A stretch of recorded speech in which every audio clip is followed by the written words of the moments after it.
নমস্কাৰ এই মুহূৰ্তত ৰাজ্যৰ ৰাজনীতিৰ আন এক ডাঙৰ খবৰ লৈ আহিছো বিহালীত নিৰ্বাচন খেলিবলৈ সাজু হৈছে প্ৰদেশ কংগ্ৰেছৰ সভাপতি ভূপেন বৰা বিহালীত হবলগা উপনিৰ্বাচনত কংগ্ৰেছৰ প্ৰাৰ্থী হ'ব প্ৰদেশ কংগ্ৰেছৰ সভাপতি ভূপেন বৰা এই মুহূৰ্তত বিগ পলিটিক্যাল নিউজ লৈ আহিছে নিটক্সৰ দৰ্শকৰ বাবে বিহালীত নিৰ্বাচন খেলিবলৈ সাজু প্ৰদেশ কংগ্ৰেছৰ সভাপতি ভূপেন বৰা হ'ব বিহালীত কংগ্ৰেছৰ প্ৰাৰ্থী উপনিৰ্বাচনত বিহালীত কংগ্ৰেছৰ প্ৰাৰ্থী হ'ব প্ৰদেশ কংগ্ৰেছৰ সভাপতি ভূপেন বৰা মুক বিহালীৰ পৰা উপনিৰ্বাচন খেলিবলৈ বিজেপিৰ মানুহে বেছিকৈ কৈ আছে এনেধৰণে মন্তব্য প্ৰকাশ কৰিছে ভূপেন বৰাই কংগ্ৰেছৰ মানুহতকৈও বিজেপিৰ মানুহে বিচাৰিছে বিহালীত মই নিৰ্বাচন খেলাটো বিচাৰিছে বিজেপিৰ মানুহে মুক লৈ বিজেপিৰ মানুহৰে বেছি চিন্তা হৈছে আৰু সকলোৱে বিচাৰিছে যাতে মই বিহালীত উপনিৰ্বাচন খেলো বিহালীত মই নিৰ্বাচন খেলা নেখেলা কথাটো দলে নিৰ্বাচন কৰিব দলে সিদ্ধান্ত ল'ব মই নিজে কো ক'ব নোৱাৰো এনে ধৰণে প্ৰতিক্ৰিয়া প্ৰকাশ কৰিছে প্ৰদেশ কংগ্ৰেছৰ সভাপতি ভূপেন বৰাই বিভিন্ন সময়ত দেখিবলৈ পোৱা গৈছে এই চৰ্চা এই মুহূৰ্তত চলি আছে যে ভূপেন বৰাই বিহালীত উপনিৰ্বাচন খেলিব কংগ্ৰেছৰ প্ৰাৰ্থী হিচাপে আৰু সাংবাদিকে যেতিয়া ভূপেন বৰাক এই সন্দৰ্ভত প্ৰশ্ন কৰিছিল তাৰ প্ৰত্যুত্তৰত ভূপেন বৰাৰ ফালৰ পৰা কোৱা হৈছে যে মই বিহালীত নিৰ্বাচন খেলাটো কংগ্ৰেছৰ মানুহতকৈ বিজেপিৰ মানুহে বেছি বিচাৰি আছে বিজেপিৰ মানুহে মোক কৈ আছে যে আপুনি বিহালীত উপনিৰ্বাচন খেলক আমি আছো আপোনাৰ লগত কংগ্ৰেছৰ মানুহতকৈও বিজেপিৰ মানুহে মোক এতিয়া বিহালীত নিৰ্বাচন খেলিবলৈ আহ্বান জনাই আহিছে এনেধৰণে মন্তব্য প্ৰকাশ কৰিছে ভূপেন বৰাই বিহালীত নিৰ্বাচন খেলিবলৈ এক প্ৰকাৰ ক'বলৈ গ'লে সাজু হৈছে প্ৰদেশ কংগ্ৰেছৰ সভাপতি ভূপেন বৰা আৰু যদিহে উপনিৰ্বাচন অনুষ্ঠিত হয় বিহালীত তেনেহ'লে হয়তো পূৰ্ণ সম্ভাৱনা আছে প্ৰদেশ কংগ্ৰেছৰ সভাপতি ভূপেন বৰা হ'ব বিহালীত কংগ্ৰেছৰ প্ৰাৰ্থী এই মুহূৰ্তত ভূপেন বৰাৰ মন্তব্য আমাৰ লগত আছে কি কৈছে ভূপেন বৰাই মোক কংগ্ৰেছৰ বেছি মানুহে কোৱাই নাই বিহালীত বিজেপি মানুহে কৈ আছে আপুনি খেলিব লাগে বুলি আপোনাক মই কৈ দিছোঁ কংগ্ৰেছৰ কেইজনে কৈছে যদি মই হিচাপ উলিয়াওঁ বিজেপি মানুহ বেছি হ'ব খেলিবলৈ কৈ থকা মই খেলোঁ নেখেলোঁ এইটো দলে ঠিক কৰিব কিন্তু মোক বেছিকৈ বিজেপিয়েহে কৈ আছে যে আপুনি বিহালীত খেলক মই বিচুতিয়ে খাইছোঁ যে মোক লৈ বিজেপি দুইফালে চিন্তা কেলৈ ইমান চিন্তা কৰিব লাগে CPI-ML দলে মোলৈও চিঠি লিখিছে আৰু CPI-ML যিটো যুক্তি দিছে সেইটো আপুনি একদম দলিয়াই পেলাব নোৱাৰে কাৰণ CPI-MLক আমি 21 চনত চিটটো এৰি দিছোঁ আৰু CPI-ML মই 14 চনত যেতিয়া MP খেলিছিলোঁ তেতিয়াও তাত CPI-ML 14-15 হাজাৰ ভোট পায় এতিয়া আমি বিহালীত আগতকৈ ভোট পাইছে কিন্তু বিজেপিটোতকৈতো আমি আগবঢ়া নাই তাত যদি আকৌ CPI-ML আকুৰ গুজ হয় তেতিয়াতো সমস্যা আহিব সেইকাৰণে গোটেই কথাখিনি আপোনালোকেও চাই থাকক কাৰণ CPI-MLৰ মোক কংগ্ৰেছৰ বেছি মানুহে কোৱাই নাই বিহালীত বিজেপি মানুহে কৈ আছে আপুনি খেলিব লাগে বুলি আপোনাক মই কৈ দিছোঁ কংগ্ৰেছৰ কেইজনে কৈছে যদি মই হিচাপ উলিয়াওঁ বিজেপি মানুহ বেছি হ'ব খেলিবলৈ কৈ থকা মই খেলোঁ নেখেলোঁ এইটো দলে ঠিক কৰিব কিন্তু মোক বেছিকৈ বিজেপিয়েহে কৈ আছে যে আপুনি বিহালীত খেলক মই বিচুতিয়ে খাইছোঁ যে মোক লৈ বিজেপি দুইফালে চিন্তা কেলৈ ইমান চিন্তা কৰিব লাগে CPI-ML দলে মোলৈও চিঠি লিখিছে আৰু CPI-ML যিটো যুক্তি দিছে সেইটো আপুনি একদম দলিয়াই পেলাব নোৱাৰে কাৰণ CPI-MLক আমি 21 চনত চিটটো এৰি দিছোঁ আৰু CPI-ML মই 14 চনত যেতিয়া MP খেলিছিলোঁ তেতিয়াও তাত CPI-ML 14-15 হাজাৰ ভোট পায় এতিয়া আমি বিহালীত আগতকৈ ভোট পাইছে কিন্তু বিজেপিটোতকৈতো আমি আগবঢ়া নাই তাত যদি আকৌ CPI-ML আকুৰ গুজ হয় তেতিয়াতো সমস্যা আহিব সেইকাৰণে গোটেই কথাখিনি আপোনালোকেও চাই থাকক কাৰণ CPI-MLৰ এটা ভেটি যিমান ডাঙৰ হওক সৰু হওক ভেটি এটা আছে যিহেতু বিহালীটো আপোনাৰ নামটো ওলাই আছে উপনিৰ্বাচন আমি সৰ্বশক্তিৰে খেলিম আমি ঘৰে ঘৰে যাম ৰাইজৰ ওচৰলৈ যাম ৰাইজ আমাৰ ভাগ্য বিধাতা এটা কথা আমি নিশ্চয় স্বীকাৰ কৰিম যে দিনক দিনে ৰাইজে কংগ্ৰেছৰ প্ৰতি এটা শুভ দৃষ্টি বৃদ্ধি পাই আহিছে দিনক দিনে ৰাইজে বিজেপিৰ স্বৰূপ উদঙাই গৈ আছে ৰাইজে বিজেপি চৰকাৰখনৰ যিখিনি প্ৰতিশ্ৰুতি ভংগৰ অপৰাধ, যিখিনি তেওঁলোকৰ ভিজন ডকুমেণ্টছৰ কথা আছিল, আজি এইটোৱে চাওক আপুনি। এই দলংখন দেখাৰ পাছত কোনোবাই বিশ্বাস কৰিব নেকি যে ইয়াত এজন কেবিনেট মন্ত্ৰী আছে বুলি? এই দলংখন কালি ভাগিছে, আজি কৰিব নোৱাৰে, কিন্তু এখন খুব বেছি মোৰ হিচাপত 50 লাখৰ পৰা 1 কোটি টকাৰ কাম হ'ব। যদি 1 কোটি টকা যদি প্ৰায় 1 লাখ মানুহৰ বসতি প্ৰধান অঞ্চলটোত এখন চৰকাৰে আনি পেলাই ৰাইজক সকাহ দিব নোৱাৰে, তে সেই চৰকাৰৰ বিকল্প ৰাইজে নিজেই বিচাৰিব। এতিয়া যিটো পথত আমি গৈ আছো, ৰাইজে যি ধৰণে বুজি আছে, এতিয়া বৰপেটাতে আমি MP হাৰিব পাৰোঁ, কিন্তু আগততো আমি 4 লাখ ভোট পাই পেলাই MP জিকিছোঁ। এতিয়া আমি 6 লাখ ভোট পাৰ হৈ গ'ল, 6.5 লাখ ভোট পাইছোঁ। গতিকে য'ত আমি 4 লাখত আগতে সীমাবদ্ধ আছিলোঁ, তাত 2 লাখ ভোট আমিতো ধন টকা পইচাৰে যুঁজিব পৰা নাই। আমি ৰাইজৰ আশীৰ্বাদ, ৰাইজৰ সমৰ্থনতহে খেলিছোঁ। তাৰ পাছতো যিটো পৰ্যায়লৈকে আমি আহিছোঁ, আমি নিশ্চিতভাৱে বহুত আশাবাদী। আপোনাৰ নামটো যে বিহালীত ওলাইছে, খেলিব নেকি আপুনি উপ নিৰ্বাচনত? আপুনি প্ৰাৰ্থী হ'ব বুলি বিভিন্ন মহলত ছচিয়েল মিডিয়াত ওলাই আছে। প্ৰাৰ্থীটো মই 24ত নহ'লেও 26ত হ'মেই। 24-26 কিবা এটাতো হ'বই লাগিব প্ৰাৰ্থী। 26ত যদি আপোনালোকে কৈছে যে কংগ্ৰেছৰ চৰকাৰ হ'ব পাৰে, মুখ্যমন্ত্ৰী হিচাপে কাক প্ৰজেক্ট কৰিব?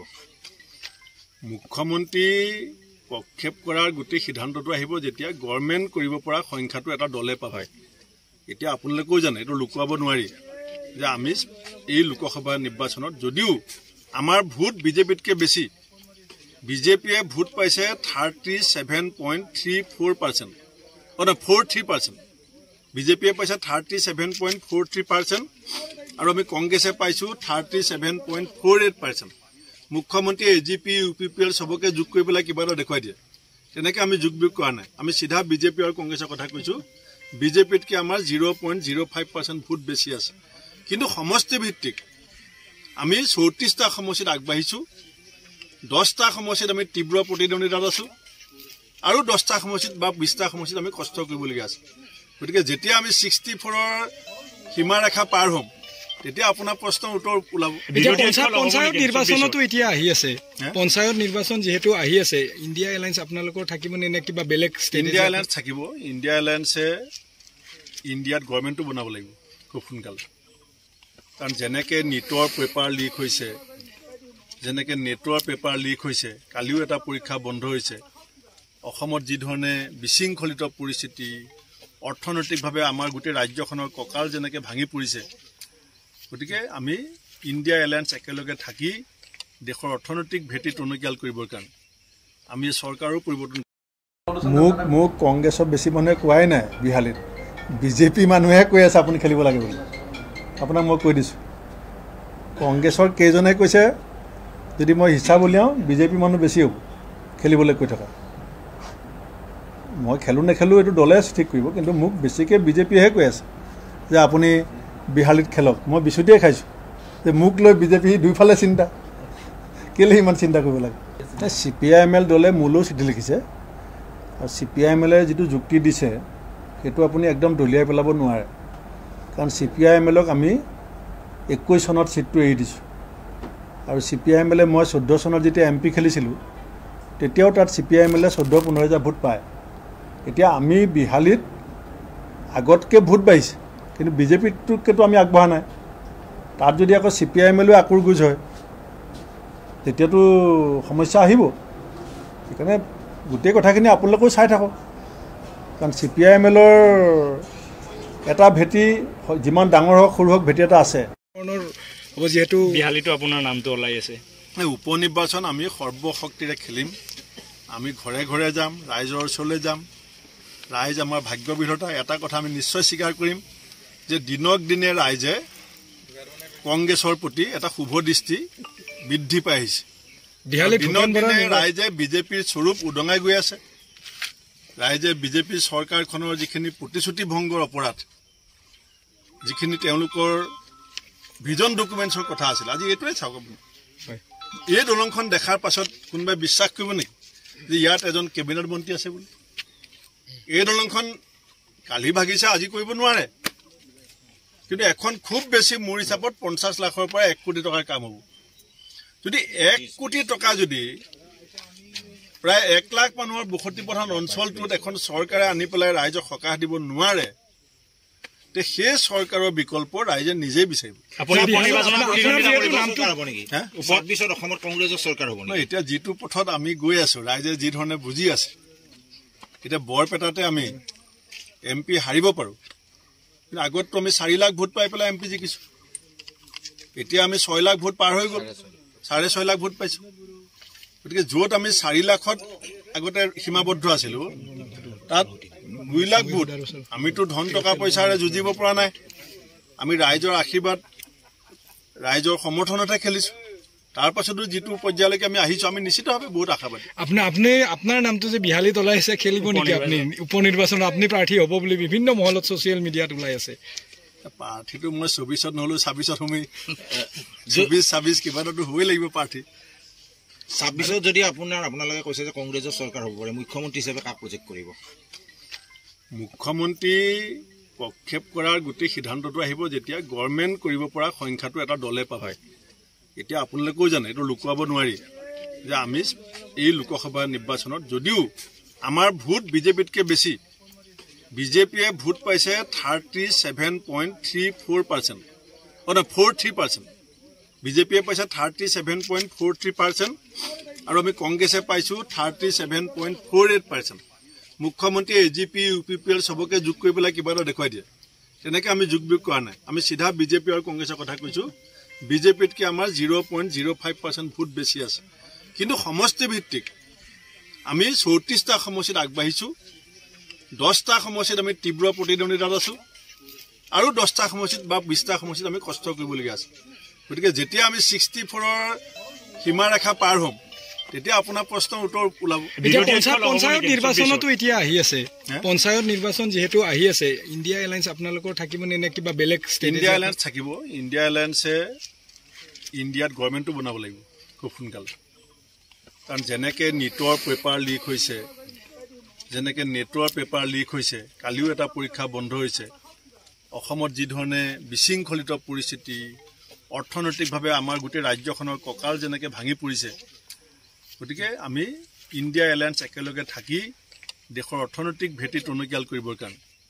আমি চৰকাৰো পৰিৱৰ্তন মোক কংগ্ৰেছৰ বেছি মানুহে কোৱাই নাই বিহালীত বিজেপি মানুহে কৈ আছে আপুনি খেলিব লাগে বুলি আপোনাক মই কৈ দিছোঁ কংগ্ৰেছৰ কেইজনে কৈছে যদি মই হিচাপ উলিয়াওঁ বিজেপি মানুহ বেছি হ'ব খেলিবলৈ কৈ থকা মই খেলোঁ নেখেলোঁ এইটো দলে ঠিক কৰিব কিন্তু মোক বেছিকৈ বিজেপিয়েহে কৈ আছে যে আপুনি বিহালীত খেলক মই বিচুটিয়ে খাইছোঁ যে মোক লৈ বিজেপি দুইফালে চিন্তা কেলৈ ইমান চিন্তা কৰিব লাগে CPIML দলে মোলৈও চিঠি লিখিছে আৰু CPIMLে যিটো যুক্তি দিছে সেইটো আপুনি একদম দলিয়াই পেলাব নোৱাৰে কাৰণ CPIMLক আমি 21 চনত চিটটো এৰি দিছোঁ আৰু CPIMLে মই 14 চনত যেতিয়া MP খেলিছিলোঁ তেতিয়াও তাত CPIMLে 14-15 হাজাৰ ভোট পায় এতিয়া আমি বিহালীত আগতকৈ ভোট বাঢ়িছে কিন্তু বিজেপিটোতকৈতো আমি আগবঢ়া নাই তাত যদি আকৌ CPIMLও আকুৰগুজ হয় তেতিয়াতো সমস্যা আহিব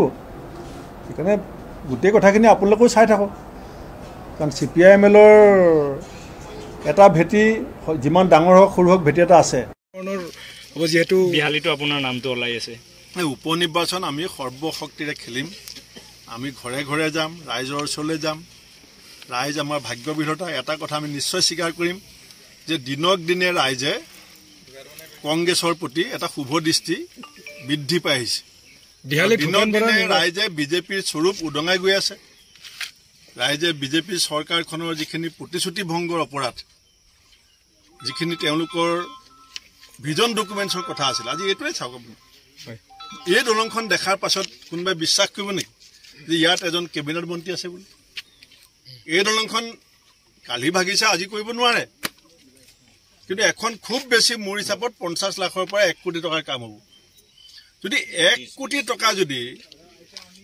প্ৰায় 1 লাখ মানুহৰ বসতি প্ৰধান অঞ্চলটোত এখন চৰকাৰে আনি পেলাই ৰাইজক সকাহ দিব নোৱাৰে তে সেই চৰকাৰৰ বিকল্প ৰাইজে নিজেই বিচাৰিব এতিয়া যিটো পথত আমি গৈ আছো ৰাইজে যি ধৰণে বুজি আছে এতিয়া বৰপেটাতে আমি MP হাৰিব পাৰো কিন্তু আগততো আমি 4 লাখ ভোট পাই পেলাই MP জিকিছোঁ। এতিয়া আমি 6 লাখ ভোট পাৰ হৈ গ'ল, 6.5 লাখ ভোট পাইছোঁ। গতিকে য'ত আমি 4 লাখত আগতে সীমাবদ্ধ আছিলোঁ, তাত 2 লাখ ভোট আমিতো ধন টকা পইচাৰে যুঁজিব পৰা নাই। আমি ৰাইজৰ আশীৰ্বাদ, ৰাইজৰ সমৰ্থনতে খেলিছোঁ।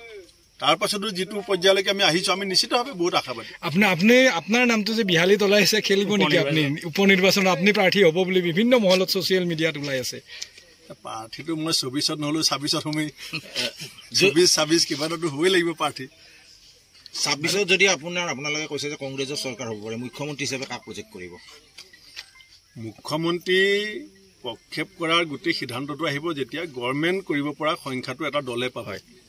এতিয়া আপোনালোকেও জানে, এইটো লুকুৱাব নোৱাৰি যে আমি এই লোকসভা নিৰ্বাচনত যদিও আমাৰ ভোট বিজেপিতকৈ বেছি, বিজেপিয়ে ভোট পাইছে 37.34%, 43%। বিজেপিয়ে পাইছে 37.43% আৰু আমি কংগ্ৰেছে পাইছোঁ 37.48%। মুখ্যমন্ত্ৰীয়ে AGP, UPPL চবকে যোগ কৰি পেলাই কিবা এটা দেখুৱাই দিয়ে। তেনেকৈ আমি যোগ বিয়োগ কৰা নাই। আমি চিধা বিজেপি আৰু কংগ্ৰেছৰ কথা কৈছোঁ। বিজেপিতকৈ আমাৰ 0.05% ভোট বেছি আছে। কিন্তু সমষ্টি ভিত্তিক আমি 34টা সমষ্টিত আগবাঢ়িছোঁ। 10টা সমষ্টিত আমি তীব্ৰ প্ৰতিদ্বন্দ্বিতাত আছোঁ আৰু 10টা সমষ্টিত বা 20টা সমষ্টিত আমি কষ্ট কৰিবলগীয়া আছে। গতিকে যেতিয়া আমি 64ৰ সীমাৰেখা পাৰ হ'ম, তেতিয়া আপোনাৰ প্ৰশ্নৰ উত্তৰ ওলাব। পঞ্চায়ত নিৰ্বাচনতো এতিয়া আহি আছে, পঞ্চায়ত নিৰ্বাচন যিহেতু আহি আছে, ইণ্ডিয়া এলায়েন্স আপোনালোকৰ থাকিবনে নে কিবা বেলেগ? ইণ্ডিয়া এলায়েন্স থাকিব। ইণ্ডিয়া এলায়েন্সে ইণ্ডিয়াত গভৰ্ণমেণ্টটো বনাব লাগিব খুব সোনকালে। কাৰণ যেনেকৈ নিটৰ পেপাৰ